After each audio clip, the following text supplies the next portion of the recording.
आज हम कक्षा 8 का जो मॉडल पेपर जो RSCERT द्वारा जो जारी किया गया है फर्स्ट, आज हम उसको सॉल्व करते हैं। तो चलिए हम इसकी शुरुआत करते हैं। पहले इसमें वस्तुनिष्ठ प्रश्न है, 1 से 8 तक है। गणित का हम मॉडल पेपर सॉल्व कर रहे हैं। इसका पहला है कि 2/7 इंटू 0 का मान होगा।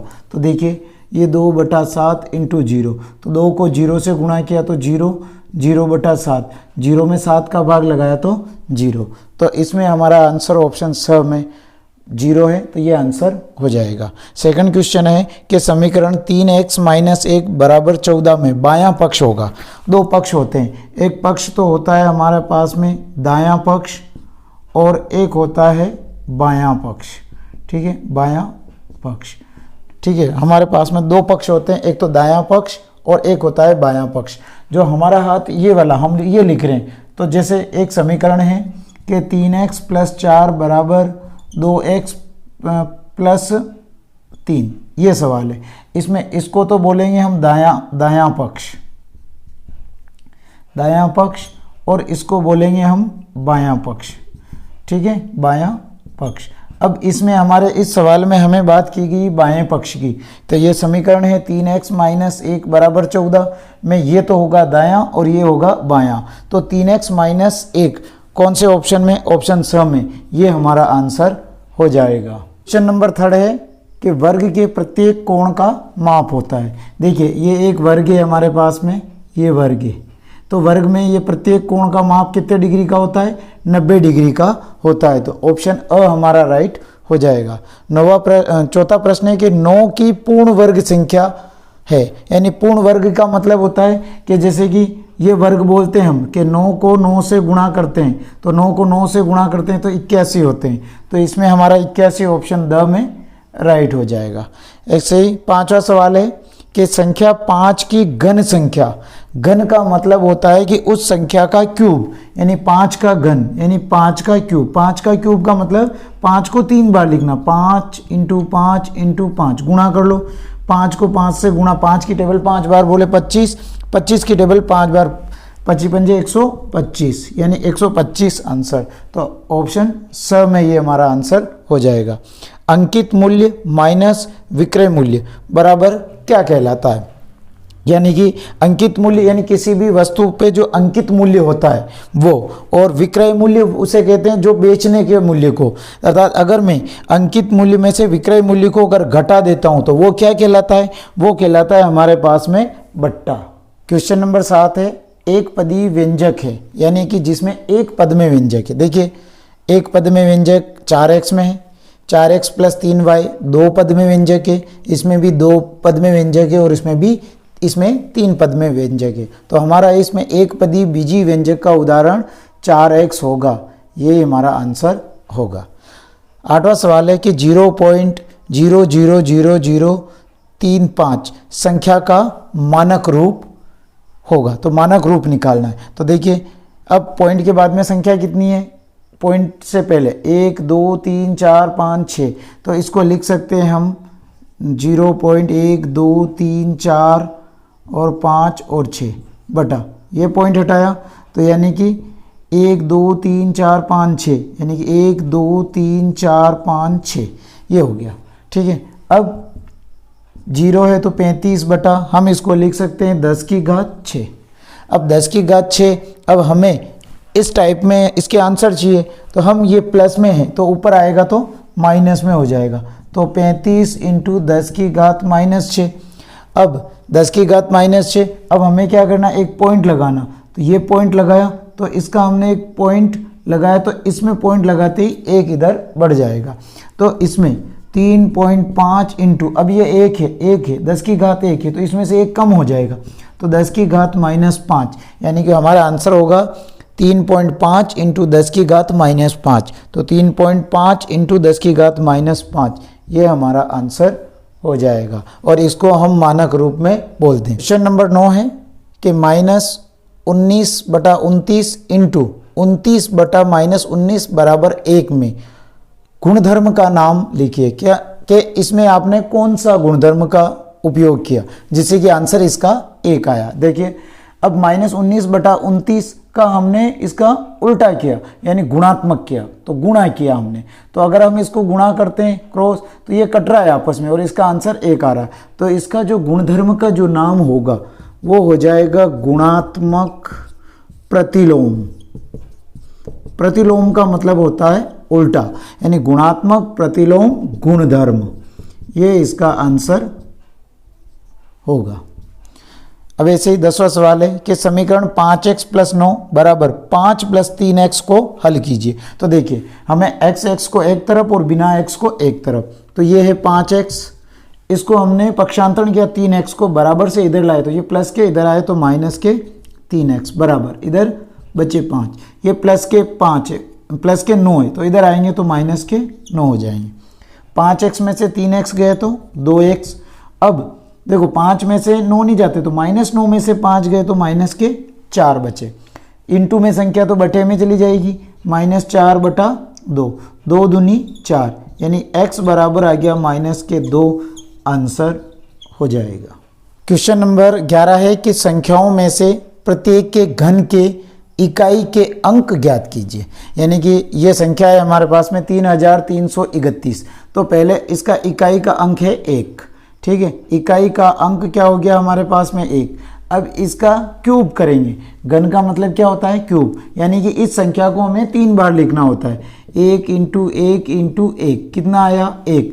तो इसमें जो इकाई का अंक होगा, इकाई का अंक, वो इकाई का अंक हो जाएगा हमारे पास में 1।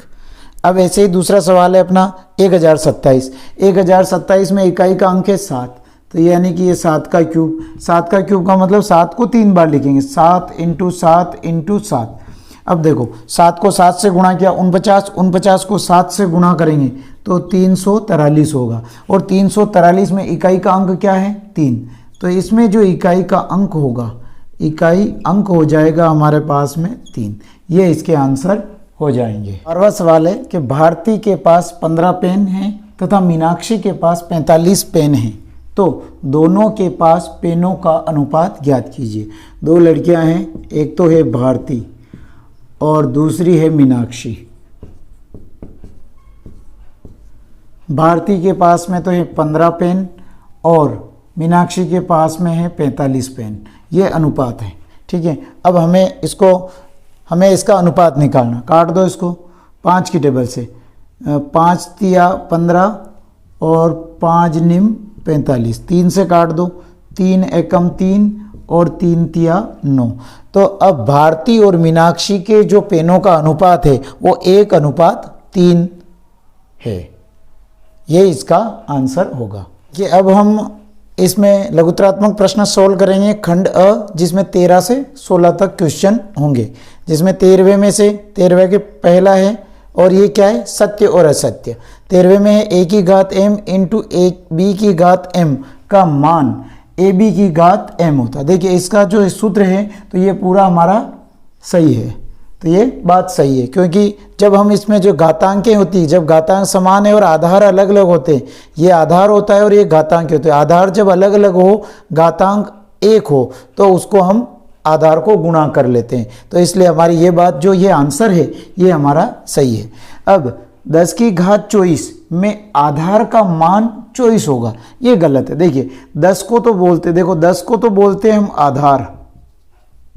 आधार और 24 को बोलते हैं घात, ये ध्यान में रखना। तो 10 आधार है और इसकी घात क्या है 24, यानी 10 की घात 24। अब इसमें क्या कहा आधार का मान 24, तो आधार का मान 24 नहीं होगा, आधार का मान तो क्या होगा 10 होगा, तो ये बात क्या है असत्य है, तो ये असत्य हो जाएगा। फिर हमारे पास में आया -5 की घात 4 इंटू -5 की घात 2 का मान -5 की घात 6 होगा, ये कह रहा हूँ। तो देखिए हम इसको सोल्व करते हैं। ये इसमें क्या है कि a की घात m इंटू a की घात n, ये वाला सवाल है, ठीक है। अब इसमें क्या किया हमने, ये लगा दिया। अब इसमें सूत्र बनता है a की घात m प्लस n। इसमें होता है कि जब आधार समान हो और घातांकें अलग अलग हो तो उसमें घातांकें जुड़ जाती है। तो इस सूत्र के हिसाब से हमें देखो ये माइनस तो ये माइनस ही रहेगा, और इसका तो है 4 और प्लस माइनस -2, इसके भी माइनस है, ठीक है, -2। तो इसको सोल्व किया तो -5 की घात -6, ये हमारा आंसर हो जाएगा। तो ये बात सत्य है।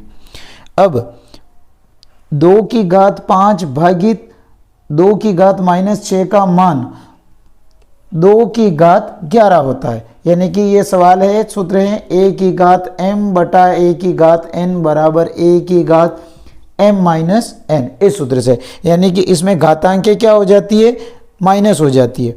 देखो आधार समान है तो 2 की घात 5, अब पहले सूत्र का माइनस और फिर इसका क्या है -6, ठीक है। तो इसको जोड़ेंगे, माइनस माइनस प्लस हो जाएगा। तो 2 की घात 6 और 5 11, तो 2 की घात 11 यानी कि 2 की घात 11, ये तो बात सत्य है, ये बात हमारा इसमें सत्य हो जाएगी। क्वेश्चन नंबर 14 है कि रिक्त स्थानों की पूर्ति कीजिए। पहला है कि आयत का प्रत्येक कोण रिक्त स्थान होता है, कि आयत का प्रत्येक कोण समकोण होता है कि न्यून कोण होता है। देखिए ये एक आयत है अपने पास में, आयत में ये प्रत्येक कोण समकोण होता है और समकोण को हम 90 डिग्री भी बोलते हैं। तो इसमें आंसर हो जाएगा हमारे पास में समकोण आंसर। दूसरा है उत्तल बहुभुज के विकर्णों का कोई भाग में नहीं होता है तो वो बहिर्भाग में नहीं होता है। तो इसका आंसर हो जाएगा हमारे पास में बहिर्भाग।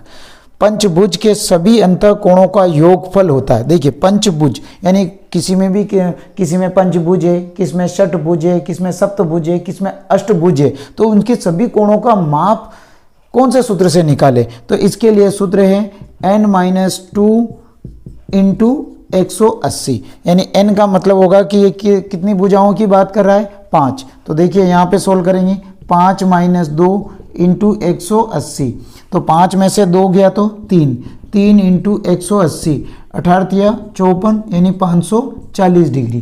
तो ये हमारा इसमें आंसर आ जाएगा 540 डिग्री। आप ये वाला सूत्र पंचभुज, सप्तभुज, अष्टभुज, षटभुज सभी के लिए हम उसका टोटल कोण का मान कितना होता है हम इस सूत्र से निकाल सकते हैं। तो हमारा इसमें आंसर हो जाएगा 540 डिग्री। चौथा है समांतर चतुर्भुज के विकर्ण एक दूसरे को करते हैं। देखिए ये समांतर चतुर्भुज है अपना, अब इसके ये विकर्ण, एक विकर्ण तो ये है और एक विकर्ण ये, तो ये यहाँ पे दोनों क्या कर रहे हैं, समद्विभाजित कर रहे हैं। तो इसमें आ जाएगा हमारे पास में समद्विभाजित, ये इसका आंसर होगा। क्वेश्चन नंबर 15 है खंड अ को खंड ब से मिलान कीजिए। देखिए 4 को 7 से गुणा किया, 7 चौक 28, तो 28 किस में है, 28 और P और R, तो इसका मैच हमें इससे हो जाएगा। फर्स्ट ये हो जाएगा। 2 को 8 से गुणा करो, 2 8 16, 16 PQ, यानी 16 PQ कहाँ है, 16 PQ इसमें, तो ये इससे मैच हो जाएगा 16 PQ। फिर है 3P कोष्टक 4 - 8Q, तो देखो 3 को 4 से गुणा करो, 3 चौक 12 और 3 को 8 से 8 तिया 24, यानी 12P - 8 8 तिया 24 PQ, यानी कि ये इससे है तो ये इससे मैच होगा। अब 20P स्क्वायर, 20P स्क्वायर यानी 4P को हम क्या किया, 5P से गुणा किया, तो 20P स्क्वायर इसका मिलान हो जाएगा। तो इसमें हमें इधर गुणा करके देखना है कि इसमें से कौन सी संख्या कहाँ पे है, और अगर इधर आपको जो गुणा दे रखा है तो इसमें ऐसी कौन सी संख्या जो गुणा करने पर ये संख्या आ रही है। ये थोड़ा सा आप ध्यान से देख करके मैच करेंगे। सिंपल क्वेश्चन आप आराम से सोल्व कर सकते हो इसको। तो 16वां सवाल है कि 52 पत्तों की एक गड्डी में से एक पत्ता यानी ताश का यादृच्छिक निकाला जाता है, ज्ञात कीजिए। पहला है एक काला बादशाह प्राप्त होने की प्रायिकता, दूसरा है लाल रंग का पत्ता प्राप्त करने की प्रायिकता, और इक्का प्राप्त करने की प्रायिकता, और लाल रंग के बेगम की प्रायिकता। देखिए पहले तो आपको यानी कि कुल पत्ते कितने हैं, 52, तो हमें कितना क्या ज्ञात करना है, काला बादशाह।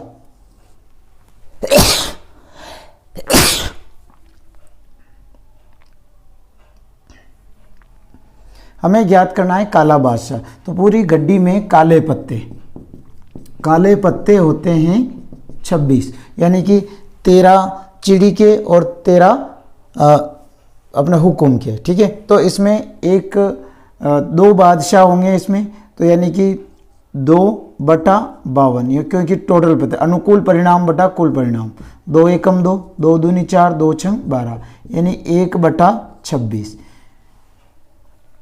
ये इसकी प्रायिकता हो जाएगी। दूसरा है लाल रंग का पत्ता। देखिए लाल रंग के हमारे पत्ते, एक तो काले पत्ते होते हैं 26 और एक लाल पत्ते होते हैं 26, पूरी गड्डी में, यानी कि 26 तो काले पत्ते और 26 लाल पत्ते मिलाकर के कुल पत्ते होते हैं 52 पत्ते होते हैं। तो इसमें क्या पूछा, लाल रंग के पत्ते की प्रायिकता, तो लाल रंग के पत्ते कितने हैं 26, टोटल पत्ते कितने हैं 52, टोटल हमेशा नीचे आएगी प्रायिकता में, क्योंकि इसका सूत्र होता है अनुकूल परिणाम बटा कुल परिणाम।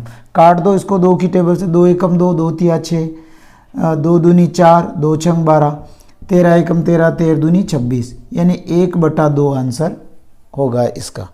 अब इक्का प्राप्त करने की प्रायिकता, पूरी गड्डी के अंदर इक्के होते हैं 4, यानी कि 2 तो काले इक्के और 2 लाल इक्के, यानी कुल मिलाकर के इक्के होते हैं 4, इन कितने पत्तों में 52 पत्तों में। काट दो इसको, 2 दूनी 4, 2 दूनी 4, 2 छंग 12, 2 एकम 2, 2 एकम 2, 2 तिया 6, यानी 1/13, यानी 13 पत्तों के अंतर्गत एक इक्का होगा। अब हमें लाल रंग की बेगम, यानी कि लाल रंग की बेगम की बात करा, तो बेगम यानी एक तो लाल पान की बेगम और एक ईंट की बेगम, 2 बेगम होती है, तो यानी 2/52, तो 2 एकम 2 और 2 दूनी 4, 2 छंग 12, यानी 1/26 हमारे आंसर हो जाएगा।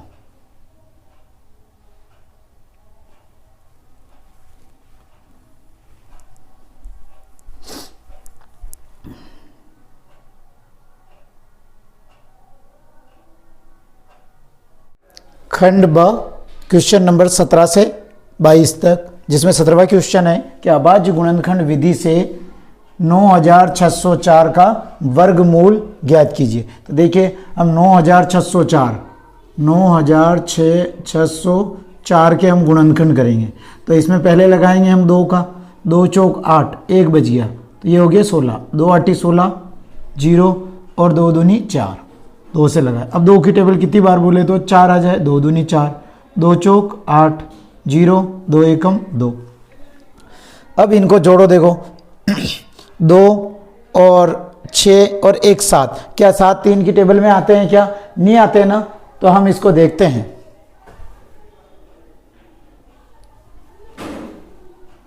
तो 3 का नहीं जाता है, 4 का नहीं जाता है, 5 का नहीं जाता है, 6 का नहीं जाता है, 7 का लगाते हैं।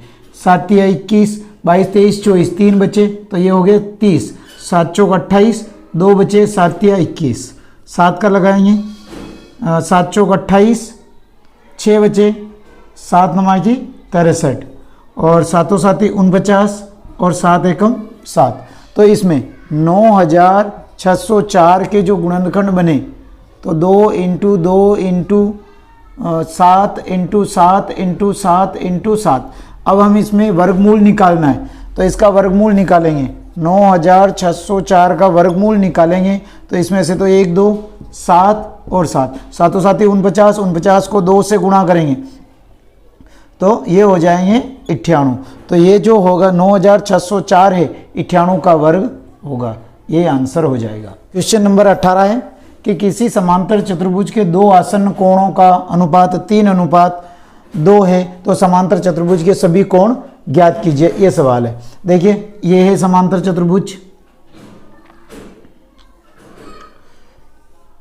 इसका नाम हमने ए बी सी और डी, 2 आसन्न कोण का अनुपात दे रखा 3:2, तो हमने इसको तो मान लिया 3x और इसको मान लिया 2x, आसन्न कोण इसे कहते हैं। तो देखिए, तो कोण ए प्लस कोण बी, आसन्न कोण का योग होता है 180 डिग्री। तो कोण ए का तो 3 है, तो 3 के साथ में x लगा देंगे, तो 3x प्लस 2x बराबर 180 डिग्री। इनको जोड़ा, 5x बराबर 180 डिग्री, तो x बराबर 180/5। काट दो इसको, 5 तिया 15 और 5 छंग 30, यानी कि x बराबर आ गया हमारे पास में 36। अब x बराबर 36 है, तो कोण ए बराबर 3 × 36 गुणा कर लो, 3 छंग 18, 3 तिया 9 1 10, यानी 108 डिग्री हो जाएगा। कोण बी बराबर है x है तो 2 इंटू 36, 36 दूनी 72 डिग्री। अब देखिए समांतर चतुर्भुज में क्या होता है, आमने सामने के कोण बराबर होते हैं, तो कोण इसमें कोण C बराबर भी हो जाएगा हमारे पास में 108 डिग्री, और कोण D इसका सामने वाला है तो कोण D बराबर भी हो जाएगा 72 डिग्री। क्वेश्चन नंबर 19 है 12,000 रुपये का 2 वर्ष के लिए 10% वार्षिक दर से साधारण ब्याज एवं चक्रवर्ती ब्याज का अंतर ज्ञात कीजिए, जबकि ब्याज वार्षिक संयोजित होता है। देखिए इसमें मूलधन तो है 12,000 रुपये, समय है 2 वर्ष और दर है 10%। अब हमें क्या ज्ञात करना है, चक्रवृद्धि ब्याज और साधारण ब्याज का अंतर। तो पहले हम क्या निकालते हैं, इसका ब्याज निकाल लेते हैं। तो हमें पहले निकाल लेते हैं हम चक्रवृद्धि ब्याज। चक्रवृद्धि ब्याज बराबर मूलधन कोष्टक 1 प्लस दर बटा 100 की घात समय माइनस मूलधन, ये हमारा सूत्र होता है। देखिए मूलधन कितना है 12,000 रुपये, 1 प्लस दर है 10 बटा 100, समय है 2 वर्ष और माइनस मूलधन है 12,000 रुपये। तो 12,000 इंटू 100 110 बटा 100 की घात 2, 1 0 से 1 0 काट दो। अब 12,000 इसको 2 बार लिखेंगे, 11 बटा 10 इंटू 11 बटा 10 और माइनस है 12,000। 2 0 से 2 0 काट दो, इधर बचे 120 और इंटू 11 को 11 से गुणा करेंगे 121। 120 को 121 से गुणा करते हैं। देखिए इधर कर लेते हैं, तो 0 और 12 एकम 12, 12 का 2 हासिल 1, 12 दूना 24 और 1 25, 25 का 5 हासिल 2, 12 13 14 और इधर है अपने पास में माइनस के 12,000, ये मूलधन। अब हमें ज्ञात करना है चक्रवर्ती ब्याज, तो इसमें ऐसे घटा दो, तो 12 13 14 यानी 2,520 रुपये, ये आया हमारे पास में। क्या आया, चक्रवर्ती ब्याज है, चक्रवृद्धि ब्याज। अब हम निकालते हैं साधारण ब्याज। अब निकालना है साधारण ब्याज। तो साधारण ब्याज का सूत्र होता है मूलधन इंटू समय इंटू दर बटा 100। मूलधन है 12,000 रुपये इंटू समय है 2 वर्ष, दर है 10 बटा 100। 1 0 से 1 0 और 1 0 से 1 0 यानी 1200 को अगर हम 2 से गुणा करेंगे तो 12 दूना 2400, तो 2400 रुपये इसका हमारा साधारण ब्याज आए। अब पूछा क्या है हमें, साधारण ब्याज और चक्रवृद्धि ब्याज में अंतर। ठीक है, तो हम लिखेंगे इसमें दोनों ब्याज में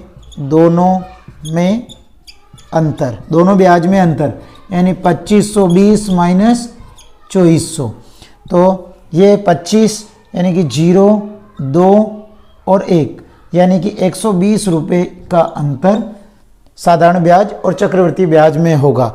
जब अगर मान लिया कि कोई व्यक्ति एक 12,000 रुपये है 2 वर्ष के लिए 10% की दर से 1 साल के लिए साधारण ब्याज से देता है तो उसको 2400 रुपये देने पड़ेंगे, और अगर यही पेमेंट अगर चक्रवृद्धि ब्याज से देता है तो 2520 रुपये उसको देना पड़ता है। ये इसमें अंतर होता है। क्वेश्चन नंबर 20 है, एक किसान की पशुशाला में 20 पशुओं के लिए 6 दिन का पर्याप्त भोजन है। यदि इस पशुशाला में 10 पशु और आ जाते हैं तो यह भोजन कितने दिन के लिए पर्याप्त होगा। देखिए इसमें एक तो है अपने पास में पशुओं की संख्या और दूसरा है पर्याप्त भोजन।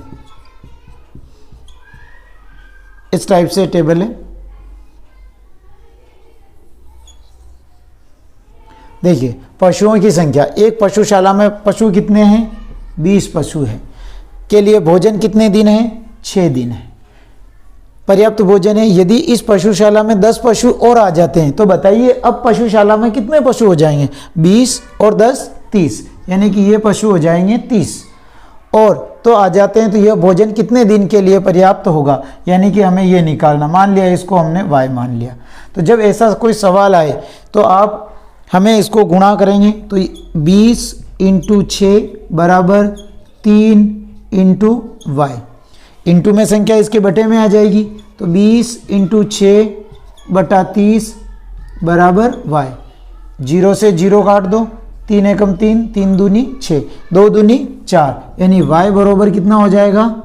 4 दिन। यानी कि वो जो भोजन होगा वो 4 दिन के लिए पर्याप्त होगा।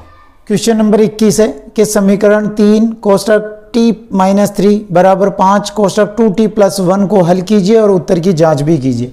देखिए इसे बोलते हैं हम लेफ्ट हैंड साइड यानी, और इसको बोलते हैं RHS यानी राइट हैंड साइड। पहले हम इसको t का मान निकालते हैं तो पहले गुणा कर लो। देखिए 3 कोष्ठक t-3 बराबर 5 कोष्ठक 2t + 1। 3 को t से गुणा किया तो 3t, माइनस 3 को 3 से गुणा किया 9, 5 को 2 से गुणा किया 5 दूनी 10t प्लस 5 को 1 से गुणा किया 5, और t को एक तरफ और बिना t को एक तरफ। तो देखिए हम इसको इधर ले आते हैं और -9 को उधर ले जाते हैं तो 3t, ये प्लस का इधर आएगा तो माइनस का 10t बराबर, इधर बचे 5, ये माइनस का इधर आएगा तो प्लस का 9। अब इसमें से हमने घटाया, देखिए माइनस प्लस माइनस, तो -10 में से 3 गए तो माइनस के 7t बराबर 9 और 5 14, t बराबर 14 बटा -7, 7 दूनी 14, तो ये आ गया माइनस का 2, यानी t बराबर आ गया अपने पास में माइनस का 2। अब हमें इसकी क्या करना है? सत्यता की जांच करनी है, यानी हमें इस t की जगह -2 रखेंगे। तो ये LHS साइड सोल्व करेंगे और इधर है RHS साइड, दोनों के आंसर सेम आने चाहिए। ये है 3 कोष्ठक t-3 और इधर है 5 कोष्ठक 2t + 1। अगर इन दोनों के मान, अगर हम जो t की वैल्यू अगर -2 रखते हैं और मान अगर बरोबर आ जाते हैं तो हमारा जो t का मान -2 रखा है वो सही है, और अगर बरोबर नहीं आता है तो गलत है। तो हमें 3 कोष्ठक t की जगह रखा -2 और -3, क्योंकि t की जगह -2 रखा, बराबर 5 कोष्ठक 2 × -2 और +1। 3 कोष्ठक, इसको गुणा किया तो माइनस के 6, सॉरी माइनस माइनस प्लस तो माइनस के 5 बराबर 5 कोष्ठक 2 दूनी 4, माइनस के 4 और प्लस का 1। इसको गुणा किया तो माइनस का 15 आ गया बराबर 5 × इसमें माइनस प्लस माइनस माइनस के 3, तो इधर तो चढ़ा -15 और इधर भी हमने गुणा किया तो माइनस का 15, तो इधर -15 और -15 जब सत्यता की जांच की दोनों मान सेम आ जाते हैं तो हमारा जो t का मान है -2 राइट है।